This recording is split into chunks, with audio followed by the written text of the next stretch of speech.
Boa tarde, gente. Aqui é a professora Miri de Artes e hoje nós vamos conversar um pouquinho sobre arte primitiva, tá?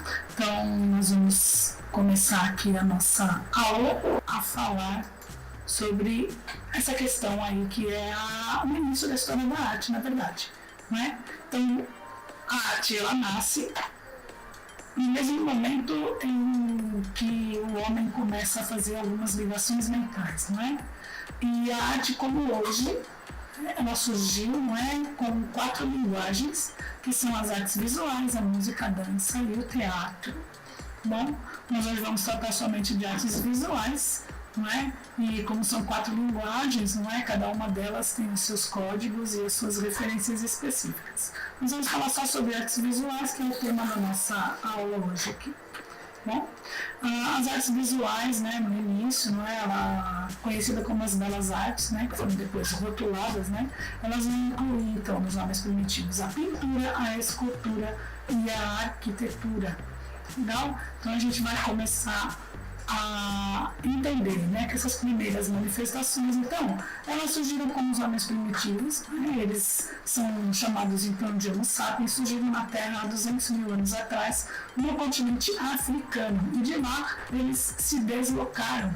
Bom, essa arte, não é, dos homens primitivos, ela tem esse caráter místico, ou seja, não se sabe ao certo, não é, porque eles realizavam esse tipo de trabalho, né? Mas o que se chegou à conclusão a partir de estudos dos arqueólogos e dos antropólogos é que existiam locais específicos para que essa arte fosse produzida, né? E que essa arte também ela tinha esse caráter, né, de participar de rituais. Então, seja na pintura, na escultura ou a arquitetura, ela sempre vai estar ligada com as questões do que se acreditava, né, no poder da terra, no poder do sol, no poder do homem sobre os animais e assim por diante, tá bom? Então, para cada uma das linguagens, né, a pintura, a escultura ou a arquitetura, a gente vai ter características específicas. Então, a gente vai começar com as esculturas, tá bom? Essa daí é a escultura mais antiga que se tem notícia, feita pelas mãos humanas,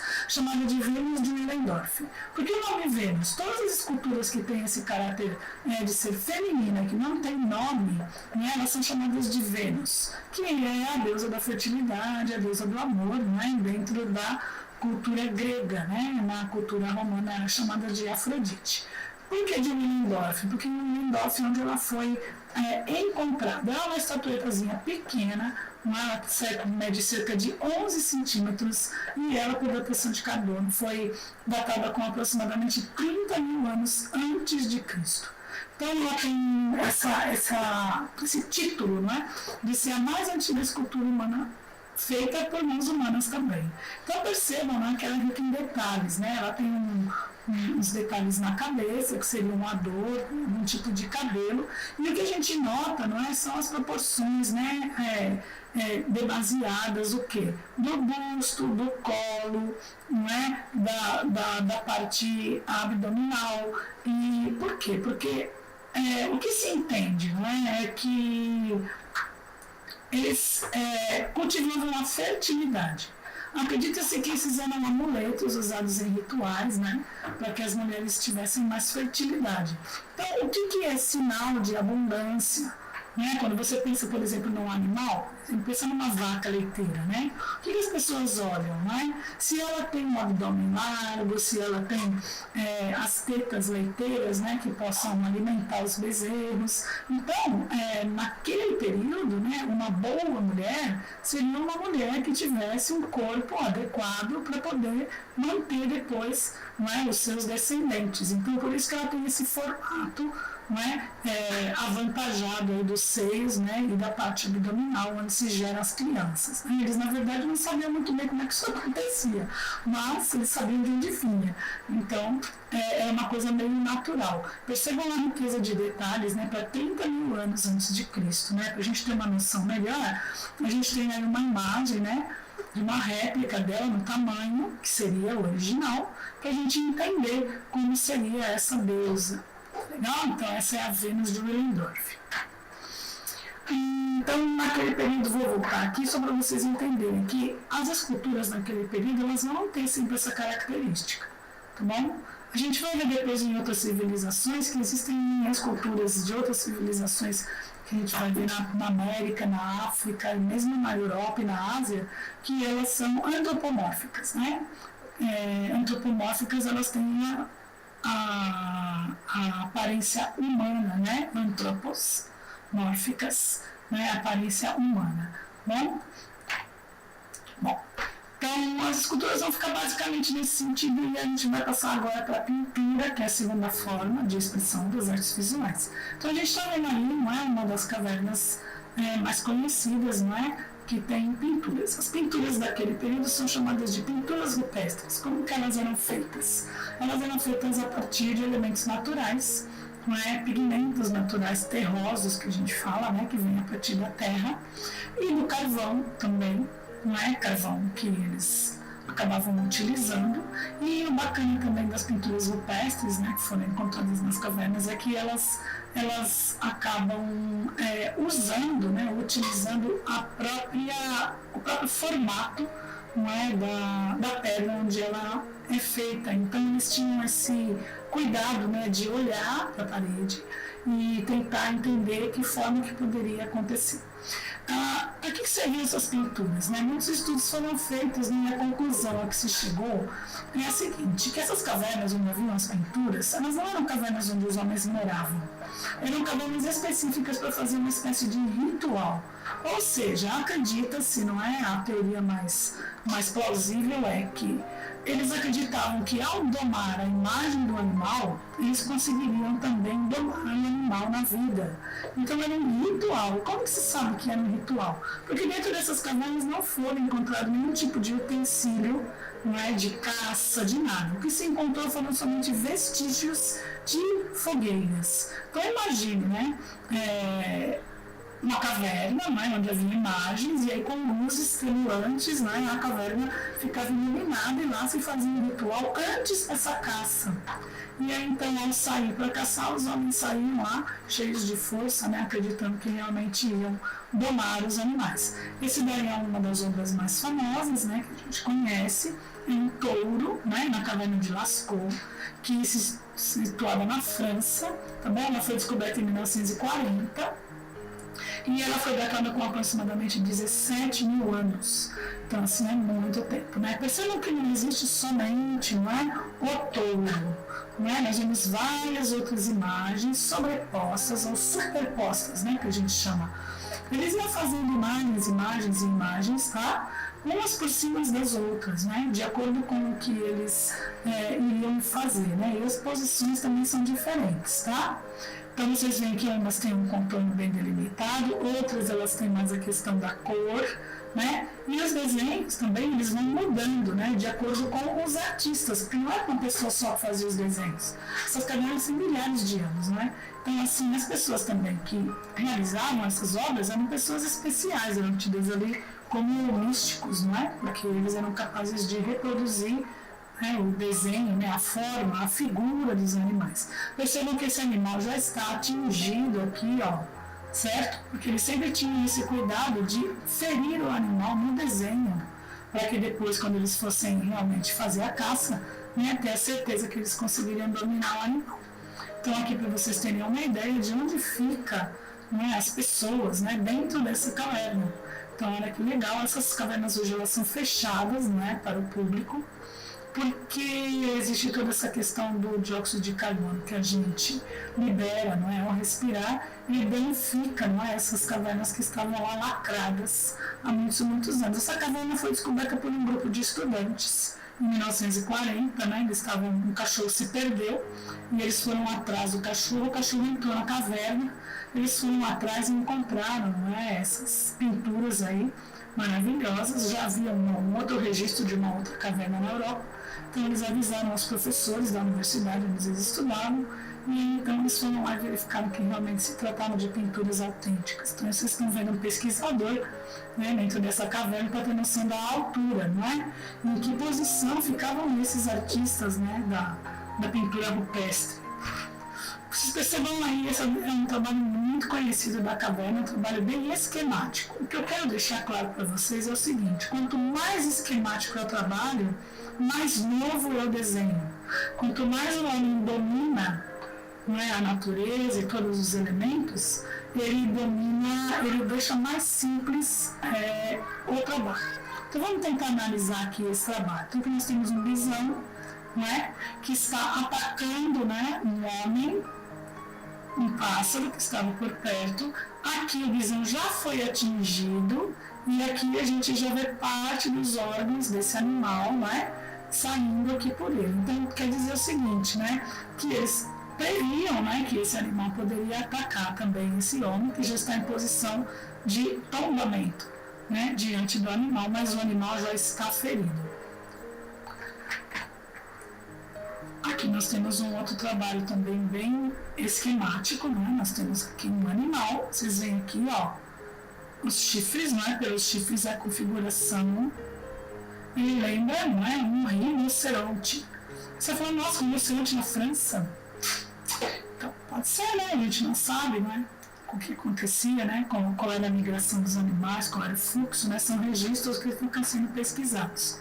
Vejam aí como ficam as duas imagens juntas. Percebam como este desenho, que é mais antigo, ele tem uma configuração melhor do que este, que foi datado com uma data mais recente, que ele é mais esquemático. Tá bom? Muito bem, e aqui nós vemos então uma vista da caverna de Lascaux por dentro, para vocês verem a altura que é. E aí é um pesquisador, não é? Essas luzes foram colocadas justamente para poder fazer uma foto, né, desse grande salão, é chamado o Grande Salão dos Touros, não é? Dentro da caverna de Lascaux, e nós vemos outros animais, cavalos, não é? Cervos, não tem somente touros aí. E olha esse touro aqui, como ele está pintado, né, numa posição totalmente diferente. Muitos alunos perguntam para mim, mas como que eles faziam isso? Não faço a mínima ideia como é que eles conseguiam ficar, né, para poder desenhar essas coisas nessa caverna, tá? Então a gente agora vai fazer uma visitinha aqui virtual, tá bom? A caverna de Lascaux, para vocês verem como que seria se a gente pudesse entrar lá dentro, tá bom?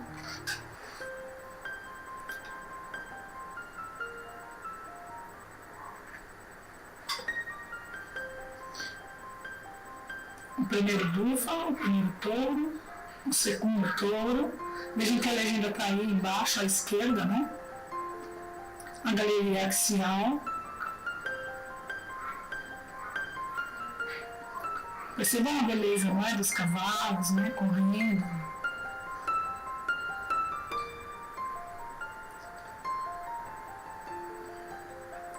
O salão dos búfalos.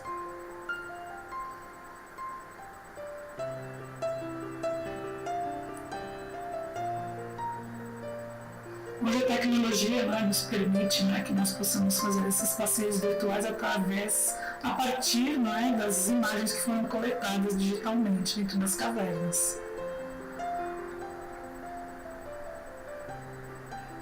Passando, né, por locais de difícil acesso.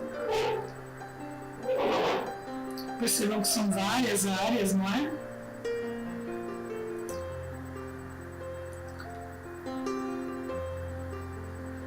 Aqui algumas figuras, um cavalo, são cavalos aí.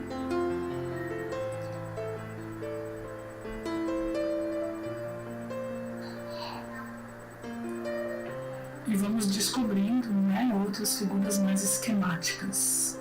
Um signo que a gente diz ali. Um símbolo, né?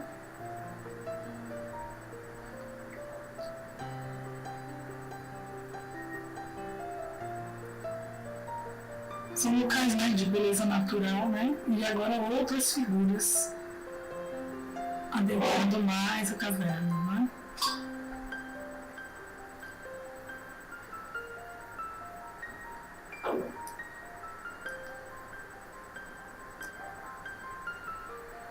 O painel do cavalo negro.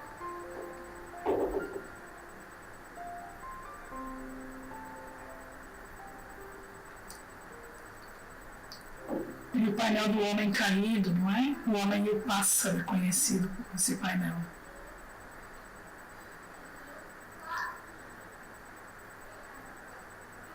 Então, agora um pouquinho sobre a caverna de Altamira. A caverna de Altamira, ela foi a primeira caverna a ser encontrada. Então, assim, tanto que quando ela foi encontrada, achavam que era uma grande mentira, porque foi uma criança que encontrou e mostrou para o seu pai, não é? E aí, então, ele contou para as pessoas o que havia encontrado e os especialistas disseram que não era possível alguém, um homem primitivo, ter feito desenhos com tamanha beleza, né? Então, ela tem desenhos de 36 mil anos até 17 mil. Então, assim, tem vários momentos de estilo dentro dessa caverna. Então, ele é o maior símbolo, né, do apogeu do período paleolítico. Né? Ela fica em Santillana do Mar, a 30 quilômetros da cidade de Santander. Né? E se vocês ficarem curiosos, né, depois a gente vai ver um trailer no filme. Acho que essa é uma das figuras mais conhecidas da caverna de Altamira, o Touro Vermelho, né? Que fica lá dentro da caverna. Percebam a estrutura, não é, do touro, como ela acompanha, né, a estrutura da rocha, né, o formato da rocha. Muitos touros. Olha que beleza de desenho, não é? Lembra muito os desenhos de Pablo Picasso. Na verdade, Pablo Picasso, ele também tem essa coisa de fazer desenho de touros, né? Acho que está no sangue do espanhol, e ele faz muitas referências aos touros da caverna de Altamira, tá?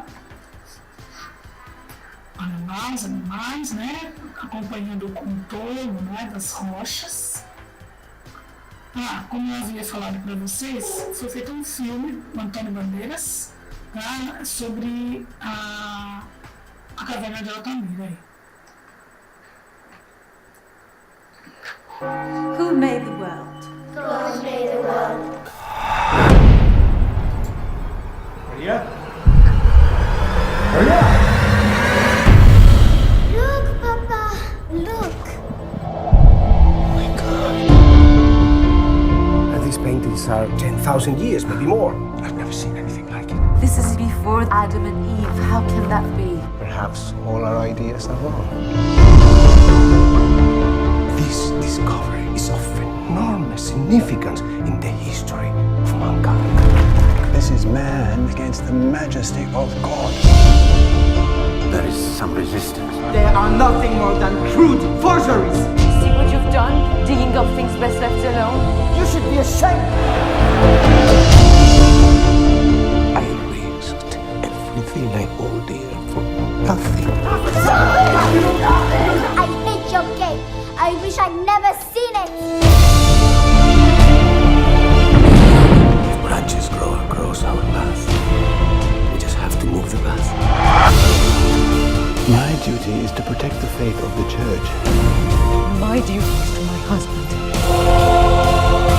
No one can ever take the truth from you.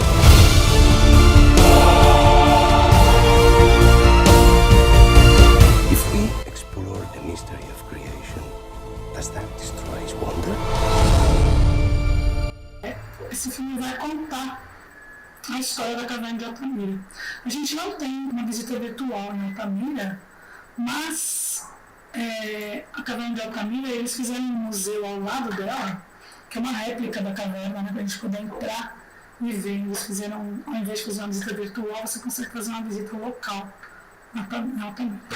E aí, né, quando achava-se que as duas cavernas eram únicas no mundo, o que acontece em 1994, encontrou uma caverna na França, a caverna de Chauvet, e de 40 mil anos, mais antiga do que as duas outras cavernas. E aí lá é bacana e mais interessante ainda, porque nós vamos ver os animais em manadas. Né? Existem manadas de animais, né? Manadas de cavalos, manadas de animais que não haviam sido vistos em outras cavernas, né? Como a gente observa aqui, ó, tem rinocerontes, né? E os desenhos de uma perfeição, né? Uma perfeição gráfica, né? Impressionante, né? Então, a caverna de Chauvet, que é uma caverna nova, né? Recente, né? Se nós estamos em 2020, ela não tem 30 anos ainda que foi descoberta, né? Ela é a grande sensação, né? Dos pesquisadores atuais, porque além de tudo, ela é a que tem a datação mais longínqua. Tá? Vamos conhecer então aqui a caverna de Chauvet, que nós temos uma apresentação dela aqui.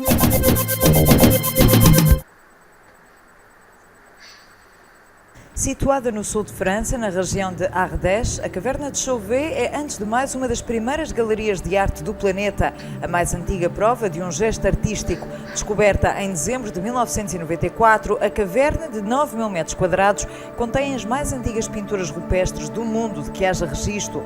Com cerca de 36.000 anos, as pinturas são incrivelmente contemporâneas pela simplicidade do traço e a modernidade do movimento. Os artistas são homens e mulheres de Cro-Magnon, Picasso e Matisse, antes de tempo.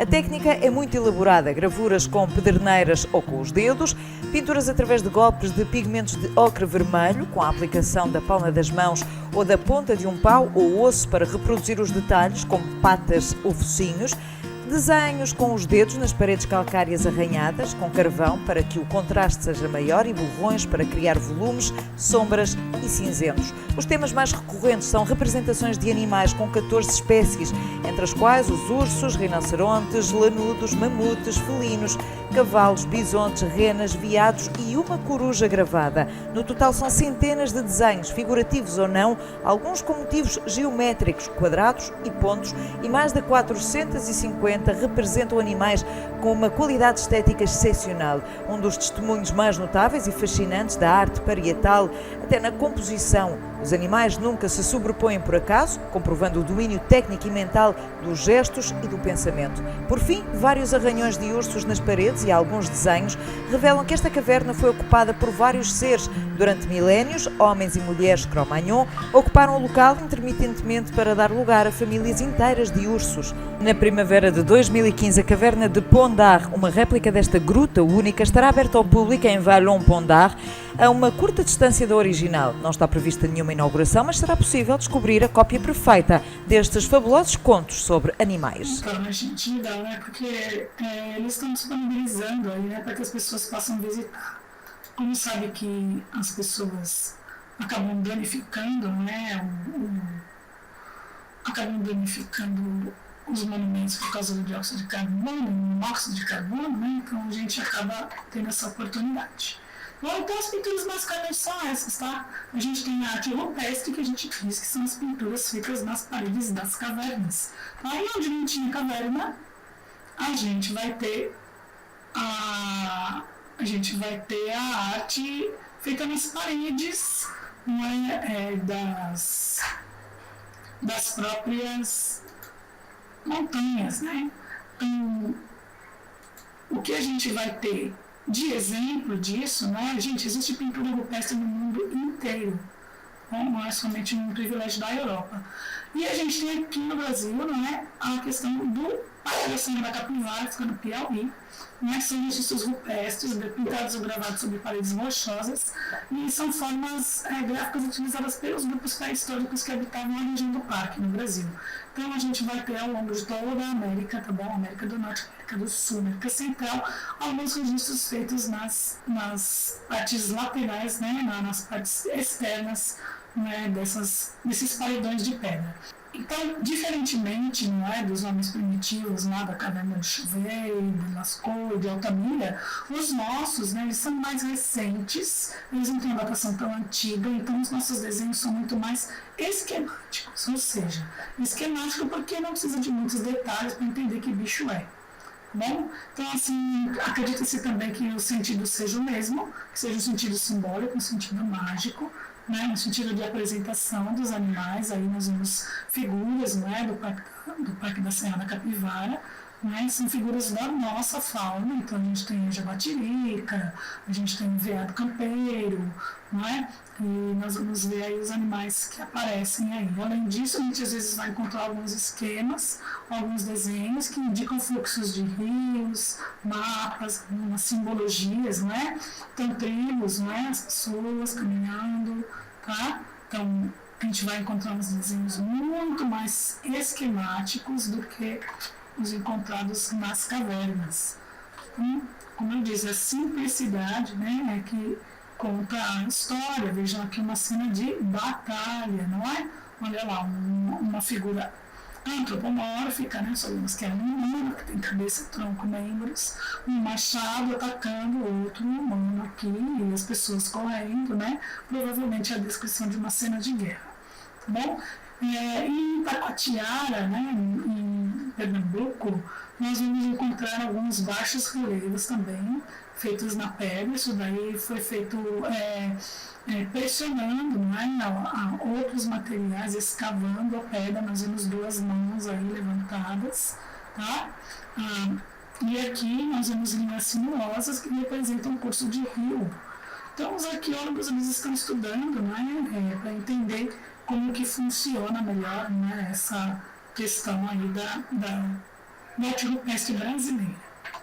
Bom, na arquitetura nós vamos ter o que nós chamamos de monumentos megalíticos. Megalíticos por quê? Mega de enorme, líticos de pedra. São grandes pedras que eram organizadas, todas a questão de ritual, porque nós sabemos que os homens eram coletores, né? Eles não construíam habitações, então, eles construíam monumentos ou com caráter religioso, ou eram túmulos, ou eram locais para rituais. Bom, então, monumentos megalíticos existem muitos pelo mundo. Vou mostrar alguns para vocês, os mais famosos, que é sempre melhor a gente guardar os que são mais famosos, né? Então, esse aqui é o mais famoso, o monumento megalítico da Europa, que é conhecido como Stonehenge, fica lá na Inglaterra. Então, é um círculo de pedras, não é? Pedras gigantescas. Então, existem muitos mistérios que rondam, não é? Esses monumentos. Hoje existem muitos estudos a respeito de Stonehenge. Stonehenge, na verdade, faz parte de um grande circuito, não é? De migrações místicas, né? Daquele período. E ele tem a ver com a questão do solstício de inverno e o equinócio, não é? O solstício e o equinócio, que é a maior noite e maior dia do ano, e dependendo desses dias, ainda hoje, ainda fazem rituais dentro deste local. Então, assim, são pedras colocadas, superpostas umas sobre as outras, não existe nenhum tipo de junção de argamassa, nada. É óbvio que com o tempo ele foi sendo destruído, não é? Mas a gente tem a noção aí de um círculo perfeito, onde eram realizados os rituais. Hoje já se sabe que existem vários caminhos que levam a Stonehenge, e na ponta desses caminhos existiam aldeias, então ele realmente era utilizado somente para rituais, tá bom? Os dolmens são esse tipo de construção para marcar túmulos. Então vejam o tamanho das pedras, né? Vejam que atrás existem as construções rituais, né? E na frente aqui ainda está preservado aqui o dolmen. Então aqui um outro tipo de dolmen, incrustado na montanha. Como que sabe que eram túmulos? Que foram encontrados vestígios lá de esqueletos dentro desses túmulos. Bom, por isso que se sabe que eram locais para guardar corpos. É um outro tipo de dolmen da Colômbia. E aí você vai ver então duas artes juntas, a construção megalítica e a escultura megalítica, com esse grande ídolo de pedra guardando a ponta, né, a entrada do dolmen. Aqui outro monumento muito conhecido, né, megalítico, feito com pedras enormes, são as esculturas da Ilha de Páscoa. Então existem muitos estudos sobre essa ilha e sobre essas esculturas. Ela foi descoberta pelos exploradores portugueses há muitos e muitos anos atrás, né, quando eles estavam tentando arrumar caminhos, né, de passagens pelos oceanos, e fica na Ilha de Páscoa, não é, na Patagônia, lá bem ao sul da Patagônia.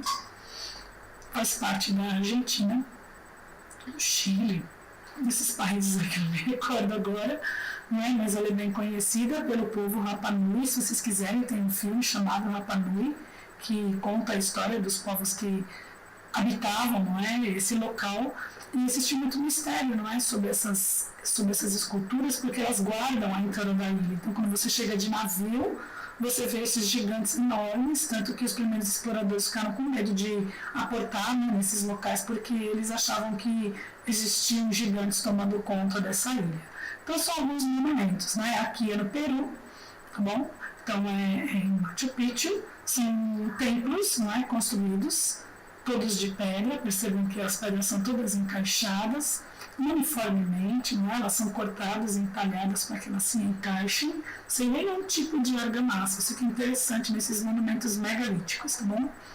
Olha como a gente consegue ver bem, né? O tamanho dos blocos de pedra, né, que compõem os templos nessa cidade, né, chamada Machu Picchu, descoberta no início do século XX por um pesquisador inglês, né, que procurava uma cidade perdida, que havia sido contada aí, né, para o pessoal que ela existia, né? Bom, e assim, então, eu espero que a gente tenha conseguido entender um pouquinho melhor, né, sobre as primeiras manifestações da arte. E agora, gente, a grande questão tudo hoje em dia, não é? O que a gente percebe? Que a arte, ela evoluiu, mas não evoluiu muito, né? O homem continua fazendo, não é, a sua manifestação em paredes, né? E hoje em dia a arte que se assemelha aí à questão da arte rupestre, né, da pintura rupestre, a gente vai fazer um paralelo aí com os grafites. Então, do mesmo modo que existem N tipos de grafites, não é? Existem também N tipos de esquemas, né, dentro das cavernas. E aí, então eu peguei para vocês aí algumas coisas para vocês verem, não é? As 15 cidades com os grafites mais bonitos. Então aqui a gente percebe um grafite somente com símbolos, não é? Símbolos de escrita. E aí a gente vai seguindo, não é? Para ver a Noruega, para a gente perceber aqui os grafites que fazem alusão, né, a outras obras de arte. O grafite é uma arte bem livre, né? Usar então as paredes para você poder expressar, né? Então existem aí os que são mais gráficos, os que são mais realistas, o que usam, não é? O grafite ele conta o que nossa sociedade tem. Então a questão dos jogos, a questão dos meios de comunicação, né, que aparecem, tá bom? A questão da própria interpretação da natureza, né, a interpretação que cada artista faz da sociedade. Então a arte do muro, né, a arte da caverna, ela está aqui perto da gente ainda. Existem uns que são hiperrealistas, né? Toda arte tem um sentido, né? Tem um sentido, um valor. Né? Hoje o grafite ele mostra o pensamento de cada um desses artistas, né? Que a gente consegue entender, cada um com seu traço, do mesmo modo que a arte rupestre fez. Né? A gente hoje tem a oportunidade de ver, não é, essas obras de arte pelas ruas, não é? Aqui no nosso país nós temos grandes artistas do grafite, né? O primeiro foi o Alex Valauri, né? O primeiro reconhecido como grande artista do grafite. E hoje a gente tem muitos aí conhecidos, o Cobra, né? Os Gêmeos. A gente tem também artistas guardienses, né? A gente tem a Katia Suzui, que eu conheço. A gente tem o nosso amigo Elvis Mourão, que está ganhando o mundo aí com a sua arte. Não importa, tá, gente, o estilo. O importante é a gente passar a mensagem, tá? Então é assim que a gente vai. Aqui, olha que bacana, não é? Embaixo ali, na avenida aqui, me fugiu o nome agora, na zona norte de São Paulo, ali na Cruzeiro do Sul, onde nós temos um dos maiores museus de grafite a céu aberto, tá bom? Aqui é o Beco do Batman, na Vila Madalena. São exemplos, não é, do Brasil. Aqui também é no Vale do Anhangabaú, aqui, olha aqui o prédio, né, conhecido do Shopping Light, tá? E assim a gente encerra aqui a nossa aula, tá? Espero que vocês tenham gostado aí, para entender que a arte nasceu e hoje ela se comunica da mesma maneira como os homens primitivos, né? O homem tem esse anseio, essa vontade de sempre estar se comunicando através da arte. Espero que tenha ajudado aí um pouquinho o entendimento dessa primeira parte e depois a gente vai acabar falando sobre outros tipos de arte primitiva, né? Mais 2 tópicos. Um abraço, até mais. Professora Nelly se despedindo aqui. Tchau, tchau.